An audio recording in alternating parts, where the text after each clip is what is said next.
আসসালামু আলাইকুম দাদুরা, কি খবর? কেমন আছেন? নিশ্চয়ই ভালো আছেন। আমিও আছি, আলহামদুলিল্লাহ ভালো আছি। দাদু, পোড়া পোড়া কেমন জানি একটা গন্ধ বাইরেইতে আছে কোন জায়গায় দিয়া। কন্দি, এই গন্ধটা কি হইতে পারে? হ্যাঁ, আরে আমি তো পাইতেছি, আপনারা কিছু পান? কন্দি, হ্যাঁ। এখন একটা কথা কই, ঠিক আছে? সেই কথাটা হইলো কি, আপনারা অনেকে কি করছেন জানেন? অনেকে যারা ছোটকালে সার্কাস দেখছেন, ঠিক আছে? এই যে সার্কাস, সার্কাস কিন্তু মুইও দেখছি। হ্যাঁ, এখন এই সার্কাস যখন আমি দেখছি, এখন ওই সার্কাসের মাঠটা আনলে কিরম, সার্কাসের মাঠটা আনলে কিন্তু গোল, আর চতুর্দিকে কিন্তু মানুষ বইয়ে থাকতে, আর হেইয়ের মধ্যে ছোট ছোট কয়েকটা বাউইন, এরা কি করতে এরা এর ভিতরে লাফালাফি করতো, খেলা দেখাইতো, বিভিন্ন ধরনের খেলা। আর এই আমরা কি করতাম, আমরা এইটারে, হ্যাঁ, উপভোগ করতাম, আত্মালি দিতাম, আর কঠিন আকারে মজা পাইতাম। ঠিক আছে?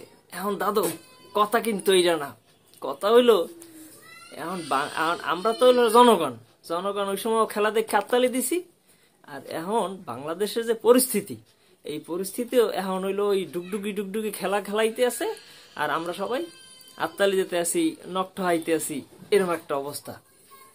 এখন দেশে যে ধরনের অবস্থান চলতে আছে, এখন একজন এক জায়গায় দিয়ে বিশৃঙ্খলা করার সৃষ্টি করতে আছে। ঠিক আছে? এটা তো আপনারা চোখ দেখতে পারতেছেন, চোখ কান আপনাকে খোলা আছে, আপনারা অনেক কিছু বুঝতে পারতেছেন। ঠিক আছে? তাইলে দেখেন দেশে কি পরিমাণে অরাজকতা সৃষ্টি করার জন্য, এবং এই অরাজকতা সৃষ্টি করার জন্য কোটি কোটি টাকা ইনভেস্ট হইতে আছে।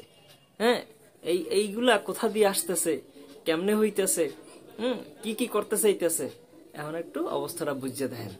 তো এখন আমরা কিন্তু ওই ওই সার্কাস পার্টির মতো, সার্কাস দেখার মতো যে চারিপাশে যে জনগণ, আমরা এখন হইলাম জনগণ। আমরা এখন ওই মাঝখানে বসিয়া খালি এখন ওই জনগণের কি করতে আছি, জনগণের বই বইয়া ওই খেলাগুলাই দেখতে আছি আমরা। এছাড়া আমাকে আসলে আর কিছু করার নেই। মানে খাবলা খাবলি আর দেশের পরিস্থিতিতে, হ্যাঁ, পরিস্থিতিতে অস্থিতিশীল করার জন্য যত ধরনের প্ল্যান আছে, চিন্তা আছে, ভাবনা আছে, সব কিছু ঢালিয়ে দেওয়া হইতে আছে। হ্যাঁ, এখন যারা এত কষ্ট করিয়া যে স্বাধীনতাটা আনলো, আর এখন যে অবস্থা চলতেছে, তাতে কি এই স্বাধীনতাটা আমরা চাইছিলাম? আমরা তো এই স্বাধীনতাটা চাইনি। আমরা, হ্যাঁ, সুন্দরভাবে বাঁচার জন্য, সোনার বাংলায়, হ্যাঁ, ভালোভাবে থাকার জন্য, খাবার জন্য কিন্তু আমরা এই স্বাধীনতাটা করছি।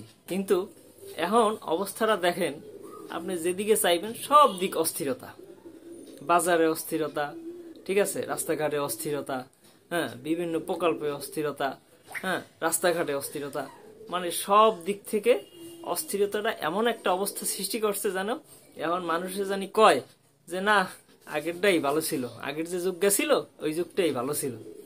তাইলে কি, যারা পালাই গেছে হেরা কিন্তু আবার সদর্পে আসে আবার যোগদান করতে পারে।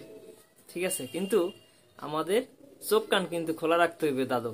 চোখ কান খোলা না রাখলে দেশের পরিস্থিতি তো, এই যে যুদ্ধকালীন যাওয়ার পর অনেকেই শুনছেন, অনেকেই জানছেন যে সবকিছু ফাঁকা হয়ে গেছে, ফাঁকা কলস। আমরা ফাঁকা কলস নিয়ে আর ডুগডুগি বাজাইতে আছি। ঠিক আছে? এই ডুগডুগি আর বাজানো যাইবে না, চোখ কান খোলা রাখতে হবে। ঠিক আছে? খোলা রেখে সামনের দিক আগাই যাইতে হইবে। আর এখন যে সব জায়গায় বিশৃঙ্খলা যারা করতেছে, যারা সৃষ্টি করতেছে, হ্যাগো একটু সাবধান হওয়া উচিত এই কারণে, কারণ নিজের দেশে থাইকা নিজের সোনার বাংলাটারে কিভাবে ধ্বংস করতেছে, আর এই করার জন্য যে সহযোগিতা করতেছে, এরা আসলে মানুষের কাতারে পড়ে না। হ্যাঁ, এরা আসলে মানুষের কাতারে পড়ে না, এরা আসলে মানুষও না। ঠিক আছে? এদেরকে বিতাড়িত করে দেওয়া উচিত, একেবারে অবাঞ্ছিত ঘোষণা করে দেওয়া উচিত।